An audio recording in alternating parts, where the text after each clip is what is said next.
ഒരിക്കലും നടക്കാത്തതെന്ന് പ്രവാസികളും കരുതിയ കേരളത്തിന്റെ അടിസ്ഥാന സൗകര്യ വികസന മുന്നേറ്റത്തിൽ പിണറായിയുടെ കാലം എഴുതി ചേർക്കപ്പെടുക തങ്കലിപികളിൽ എല്ലാ മനുഷ്യരെയും ഒരുപോലെ ചേർത്ത് പിടിക്കുന്ന വികസന മന്ത്രത്തിലൂടെ ലോകത്തിന് ബദൽ മാതൃക ഭരണാധികാരിയെ സ്വാഗതം ചെയ്യുക. മുഖ്യമന്ത്രി പിണറായി വിജയനെയും ലോക കേരള സഭയുടെ അധ്യക്ഷൻ കെ.എൻ. ഷംസീറിനെയും സദസ്സിലേക്ക് ക്ഷണിക്കുന്നു. അധ്യക്ഷ പ്രസംഗത്തിനായി ലോക കേരള സഭയുടെ അധ്യക്ഷൻ കെ.എൻ. ഷംസീറിനെ ക്ഷണിക്കുന്നു.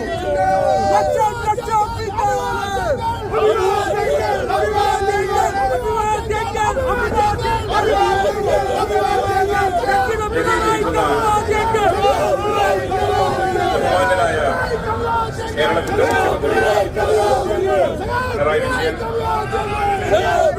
ബഹുമാന്യരായ കേരളത്തിന്റെ finance minister K N. Balagopal, Jose K Mani, John Brittas, Job Michael ഉൾപ്പെടെ എംപിമാരും MLA-മാരും അടങ്ങുന്ന ചീഫ് സെക്രട്ടറി ഉൾപ്പെടെയുള്ള ഉദ്യോഗസ്ഥ സംഘമാണ് കഴിഞ്ഞ 3 ദിവസങ്ങളായി ന്യൂയോർക്കിലെ മാരിയറ്റ് ലോക കേരള സഭയിൽ പങ്കെടുക്കാനെത്തിയത്. ഈ ലോക കേരള സഭ ലോകത്തെമ്പാടുമുള്ള പ്രവാസികളുടെ ആശങ്കകളും ആകുലതകളും അഭിപ്രായങ്ങളും പങ്കുവെക്കുന്ന ഒരു പൊതുവേദിയാണ്.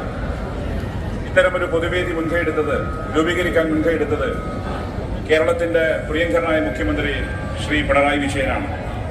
2016 അദ്ദേഹം ആദ്യമായി മുഖ്യമന്ത്രി പദമേറ്റെടുത്തപ്പോഴാണ് ലോക കേരള സഭ എന്ന ആശയം രൂപം കൊണ്ടത്.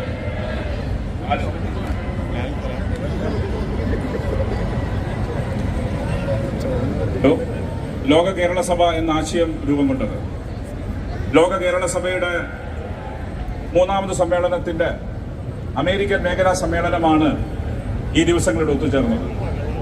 ലോക കേരള സഭയ്ക്ക് രാഷ്ട്രീയമുണ്ടോ എന്ന് ചോദിച്ചാൽ രാഷ്ട്രീയമുണ്ട്. ആ രാഷ്ട്രീയം കേരളത്തിന്റെ വികസനത്തിന്റെ രാഷ്ട്രീയമാണ്. ലോക കേരള സഭയുടെ രാഷ്ട്രീയം കേരളത്തെ